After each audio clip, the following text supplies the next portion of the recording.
குஜராத்தின் முதலமைச்சரான மோடி பாரதிய ஜனதா கட்சியின் பிரதமர் வேட்பாளராக முன்னிறுத்தப்பட்டுள்ளார்.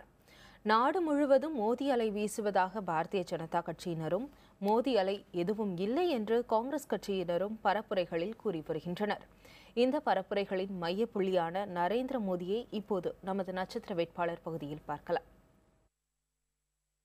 பாரதிய ஜனதா கட்சியின் பிரதமர் வேட்பாளரான நரேந்திர மோடி குஜராத்தின் வதோதரா, உத்தரப்பிரதேசத்தின் வாரணாசி ஆகிய 2 தொகுதிகளில் களம் காணுகிறார். ஒட்டுமொத்த பாரதிய ஜனதாவும் மோடியை முன்னிலைப்படுத்தி பரப்புரை மேற்கொண்டு வரும் நிலையில் இவர் போட்டியிடும் 2 தொகுதிகளும் மிகவும் முக்கியத்துவம் வாய்ந்ததாக பார்க்கப்படுகின்றன. நாடு முழுவதும் பரப்புரை மேற்கொண்டு வரும் மோடி காங்கிரஸ் கட்சியை கடுமையாக விமர்சித்து வருகிறார்.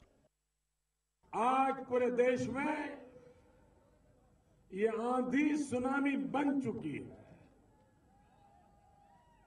आप मुझे बताइए, कांग्रेस के जीतने की कोई संभावना नजर आती है? आपको लगता है कांग्रेस बच पाएगी? आपको लगता है दिल्ली की सरकार बच पाएगी? பள்ளி பருவத்திலேயே RSS இயக்கத்தில் தன்னை இணைத்துக் கொண்ட மோடி வீட்டை விட்டு வெளியேறி வட இந்தியாவில் சாதுக்களுடன் சில காலம் இருந்தவர். 1960 மீண்டும் வீடு திரும்பிய அவர் சகோதரரின் தேநீர் கடையில் வேலை செய்தார்.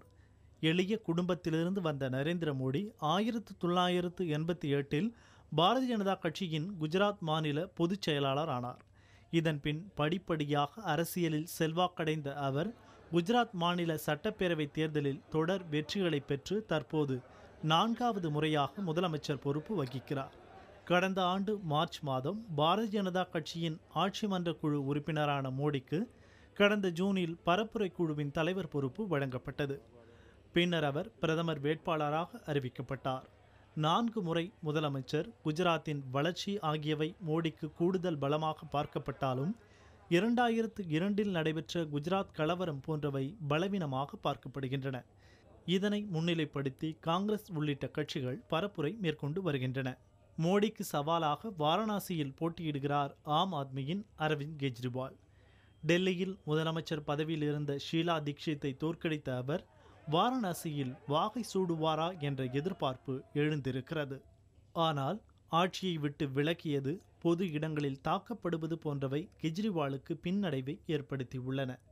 இருந்தாலும் ஊழலுக்கு எதிரான அவரின் முழக்கமும் தொடர்ந்து அவர் மேற்கொண்டு வரும் பரப்புரை பயணமும் கெஜ்ரிவாலுக்கு கூடுதல் பலமாக கருதப்படுகிறது. आम आदमी पार्टी देश में भ्रष्टाचार के खिलाफ जो सबसे बड़ा आंदोलन हुआ अभी तक का, उसमें से आम आदमी पार्टी का गठन हुआ था.